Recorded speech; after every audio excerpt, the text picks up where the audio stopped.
Hello everyone. Today we are going to discuss one of the most important experiment which was conducted after Griffith transformation experiment in the field of molecular biology, that is Evray and Ettel experiment. In this experiment, it was the first experiment that gives a conclusive evidence that DNA is the genetic material. So what was the experiment? First of all, आपको सबसे पहले ये समझना पड़ेगा कि जब आप एटल word use करते हो तो व्हाट डज इट मीन। एटल का मतलब होता है group of scientist, it means co-worker.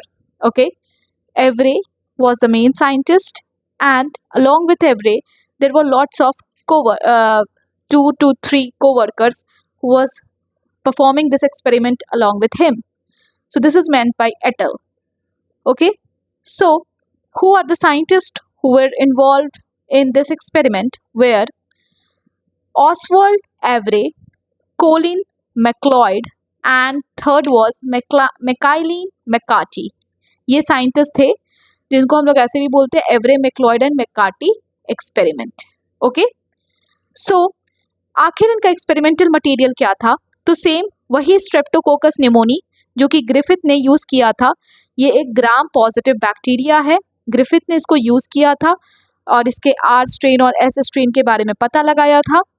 और ग्रिफिथ सर ने ये बोला था कि कुछ ऐसा है जो कि एक जगह से एक जनरेशन से दूसरे जनरेशन पास ऑन करता है, जिसकी वजह से और वो कुछ कैरेक्टरिस्टिक को कैरी करता है, उसी के ऊपर हमारे सारे जितने भी कैरेक्टरिस्टिक हमें देखने को मिलते हैं वो सब के सब उसी मटेरियल के ऊपर प्रेजेंट है। But he was unable to tell the biochemical nature of that particular material, और उसको उस मटेरियल को उन्होंने बेसिकली ट्रांसफॉर्मिंग प्रिंसिपल कहा था।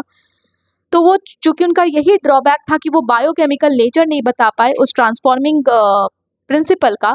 तो आज हम लोग बेसिकली इस एवरे एंड एटल एक्सपेरिमेंट में यही देखेंगे कि ये बायोकेमिकल नेचर ट्रांसफॉर्मिंग प्रिंसिपल का यही इस एक्सपेरिमेंट का, ये जो 3 साइंटिस्ट थे इनका मेन एम यही था कि इनको जानना था, ठीक है, कि क्या है biochemical nature of that transforming principle.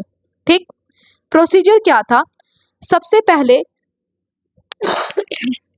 Excuse me, तो स्ट्रेप्टोकोकस न्यूमोनी तो आप जान ही रहे हो, ग्राम पॉजिटिव बैक्टीरिया होता है, इसका आर स्ट्रेन होता है जो कि ए वायरुलेंट होता है और एस स्ट्रेन होता है जो कि वायरुलेंट नेचर का होता है, क्योंकि एस स्ट्रेन पे एलपीएस का लेयर प्रेजेंट होता है जिसकी वजह से वो उसको एक्स्ट्रा पैथोजेनिसिटी प्रोवाइड करता है, और आर स्ट्रेन पे नहीं प्रेजेंट होता है एलपीएस का लेयर। अगर आपको ये समझना है बेहतर तरीके से तो आप ग्रिफिथ के एक्सपेरिमेंट को आप एक बार फिर से देख सकते हो, ठीक है, जो मैंने ऑलरेडी पढ़ा रखा है।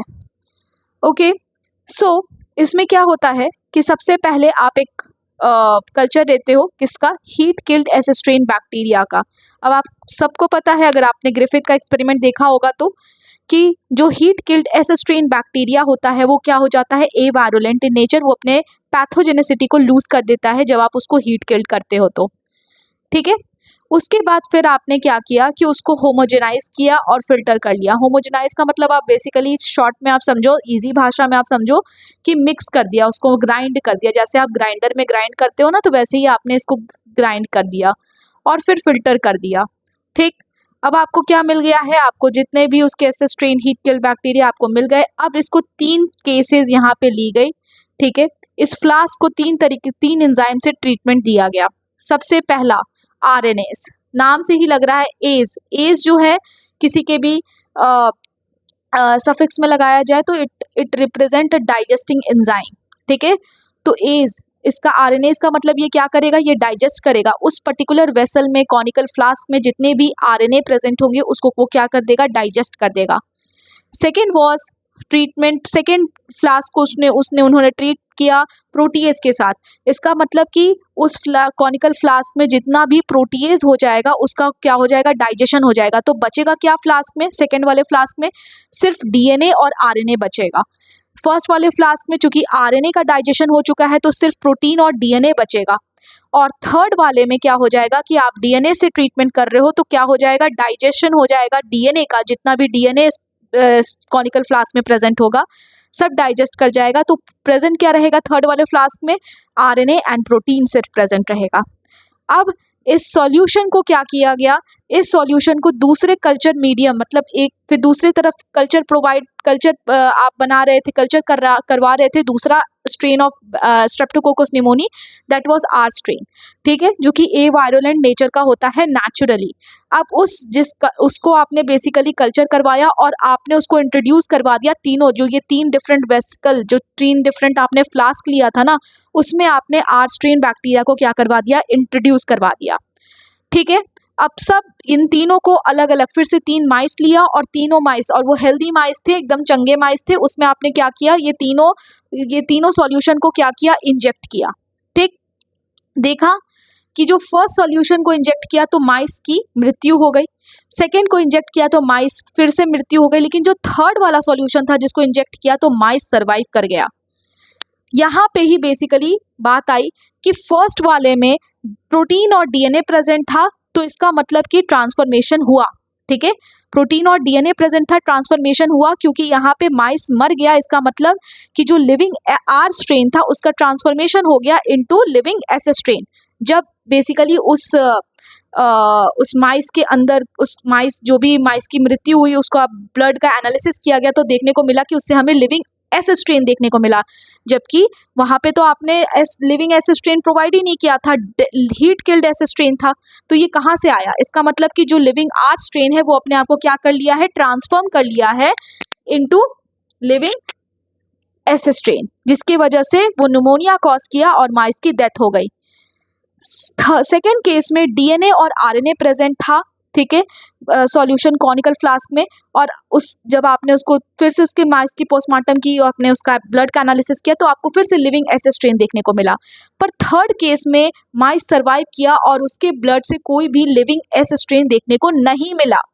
इसका मतलब थर्ड केस में क्या एब्सेंट था, डीएनए एब्सेंट था, जबकि फर्स्ट और सेकेंड केस में जिसमें आपको लिविंग एस स्ट्रेन देखने को मिला उसमें क्या प्रेजेंट था, उसमें डीएनए प्रेजेंट था। DNA was a common material which was present in the first and the second case, बस it was absent in the third case, और जो थर्ड केस में जिसमें सिर्फ और सिर्फ डीएनए एब्सेंट था उसमें माइस की डेथ हो वो माइस जो है वो सर्वाइव कर गया। इसका मतलब कि उसमें कोई भी एस स्ट्रेन वाला बैक्टीरिया हमें देखने को नहीं मिला। यहाँ से ही ये कंक्लूजन निकला कि इसका मतलब कि चूंकि डीएनए ने डिस्ट्रॉय कर दिया डीएनए को, जो कि एक्चुअल में ट्रांसफॉर्मिंग सब्सटेंस है, क्योंकि अगर डीएनए डिस्ट्रॉय हुआ जिसकी वजह से ट्रांसफॉर्मेशन नहीं हुआ और माइस जो है वो सर्वाइव कर गया। यहाँ से ये फर्स्ट कंक्लूसिव एविडेंस मिल गया कि डीएनए ही जेनेटिक मटेरियल है। लेकिन इस एक्सपेरिमेंट का ड्रॉबैक था, ठीक है, ड्रॉबैक यही था कि दुनिया भर के साइंटिस्ट जो थे, कुछ साइंटिस्ट तो ये मान गए थे कि ठीक है चलो डीएनए ही जेनेटिक इन्फॉर्मेशन है, लेकिन ये कुछ साइंटिस्ट अभी भी इस चीज को पूरी तरीके से नहीं मान रहे थे, क्योंकि ये कोई विजुअल प्रूफ नहीं दे पाया, ठीक है, कोई विजुअल प्रूफ नहीं दे पाया, मतलब लोग इसको पूरी तरीके से पुख्ता इसको मान नहीं पाए, कि हम इसको देख नहीं पा रहे कि डीएनए जो है वो कैसे एक जनरेशन से दूसरे जनरेशन ट्रांसफर हो रहा है। इस चीज को बताने के लिए फिर हमारे नेक्स्ट एक्सपेरिमेंट कंडक्ट कराया गया 2 साइंटिस्ट के द्वारा, हर्शे एंड चेज, ठीक है। इन 2 साइंटिस्ट ने फिर फर्दर एक्सपेरिमेंट कंडक्ट कराया बैक्टीरियोफाज पे, जिसमें उन्होंने एक तरीके से विजुअल प्रूफ दिया कि डीएनए, और फाइनली उस एक्सपेरिमेंट के बाद पूरी तरीके से प्रूफ हो गया कि डीएनए ही हमारा जेनेटिक मटेरियल है in most of the organism. क्योंकि बाद में फिर टीएमबी वायरस पे भी बेसिकली वो हुआ, टीएमबी पे भी तो वो पता चला कि कुछ वायरसेस में आरएनए भी जेनेटिक मटेरियल होते हैं, but the thing is that कि मतलब जेनेटिक मटेरियल का जो बायोकेमिकल नेचर है दैट इज न्यूक्लिक एसिड, या तो डीएनए होगा या फिर आरएनए होगा, it is not any other it is not any other biomolecule, that is that is not carbohydrate, not protein, not lipids, नहीं, न्यूक्लिक एसिड ही हमारा genetic material है। तो ये हमारा एवरे एंड एटल एक्सपेरिमेंट था। अगर आपसे कोई पूछे कि फर्स्ट एक्सपेरिमेंट जिसने ये कंक्लूड किया कि डीएनए हमारा जेनेटिक मटेरियल था, तो this was Avery and et al experiment. पर आपसे कोई अगर पूछे कि कौन सा एक्सपेरिमेंट था जिसने प्रूव कर दिया कि डीएनए ही हमारा genetic material, that is Hershey and chase experiment, ठीक है। तो यहाँ ये बेसिकली मोस्ट ऑफ द काम कर चुके थे, अब बस विजुअल ऑब्जर्वेशन देना था। और विजुअल ऑब्जर्वेशन, आप साइंस के स्टूडेंट, आपको पता है कि विजुअल ऑब्जर्वेशन अगर किसी चीज़ का, किसी पाथवे का अगर हम लोग को करना है तो we have to use radioactive elements. तो हर्शे एंड चेज ने इस रेडियो एक्टिविटी की यूज की थी, ठीक। So this was all about today Avery and MacLeod and McCarty experiment, ठीक है। अगर आपको ये सही लगा, अच्छा लगा तो प्लीज़ कमेंट, ठीक है। और क्या परेशानी हो रही है या कोई कन्फ्यूजन है, कोई डाउट है तो प्लीज़ कमेंट। Thank you.